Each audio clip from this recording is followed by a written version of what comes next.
지금 보고 있는 작품은 고흐의 감자 먹는 사람들이라는 작품입니다.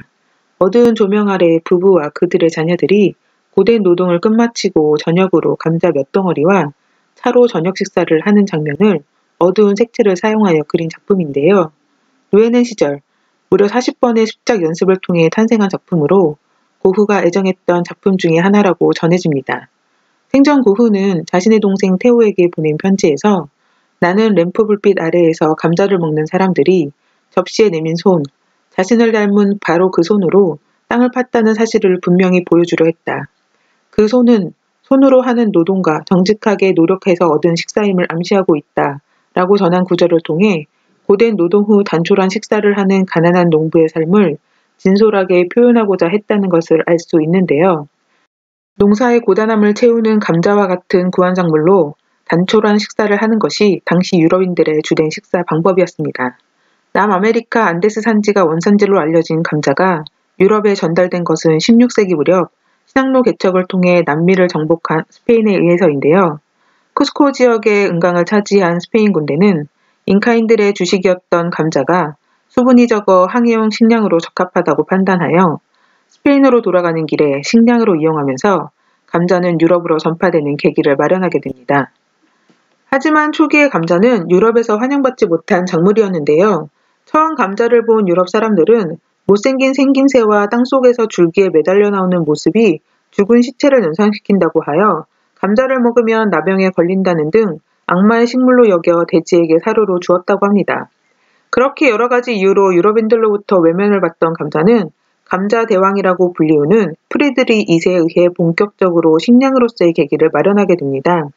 프리드리 2세는 대기근을 해결할 목적으로 감자의 재배를 장려하지만 감자에 대한 좋지 않은 인식은 쉽사리 바뀌지 않았고 그의 왕실의 온실 농장에서 감자를 심고 경비병이 지키게 함으로써 감자는 귀족들만 먹는 귀한 작물이라는 소문을 내면서 감자에 대한 인식을 변화시키게 됩니다.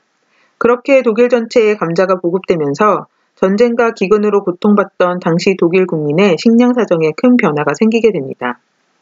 사실 감자는 단백질과 비타민 A, D를 제외한 거의 모든 영양소가 골고루 들어있는 영양적으로 우수한 식품으로 우유 등의 유제품과 함께 섭취해서 부족한 영양분에 대한 문제까지도 해결할 수 있었죠.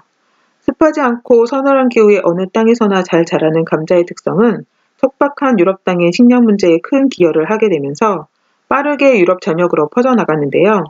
특히 당시 영국의 식민지였던 아일랜드는 영국인 지주들에 의해 밀과 옥수수 등 각종 곡물의 스탈로 아일랜드인들은 주식으로 감자를 먹게 되었습니다. 하지만 1845년부터 감자역병이 아일랜드 전역에 창궐하게 됩니다. 이로부터 5년여간 이어진 감자역병으로 인한 대기근은 주식으로 감자에 의존하던 아일랜드에 큰 타격을 주게 됩니다. 100만여 명의 사람이 사망하고 100만여 명의 사람들은 살 길을 찾아 신대륙으로 이주하게 됩니다.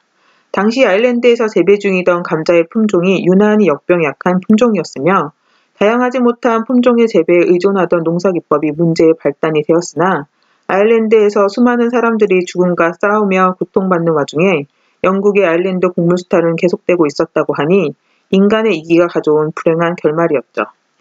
비록 아일랜드에 대기근과 같은 불행한 역사적 사건이 있었으나 감자는 식량으로서 유용한 작물이었기에 재배 조건이 까다로워 귀족의 식탁이나 오르던 밀과 달리 서민의 음식으로 자리 잡은 감자는 산업혁명 시기 영국 노동자들의 허기를 달래주기 위해 노점상에서 튀긴 생선과 함께 판매되며 영국의 대표 음식인 피쉬앤칩스의 기원이 되기도 하죠. 결국 감자는 가난하고 고단한 삶을 사는 농민과 노동자들의 삶에 원동력이 되어 유럽을 지탱한 힘이 되어왔던 겁니다. 고흐의 감자 먹는 사람들은 빈곤하고 고단한 농민들의 삶이 조금은 나아지길 기원하는 의미에서 그려진 게 아닐까라는 생각을 해보며 이상 모다담이었습니다.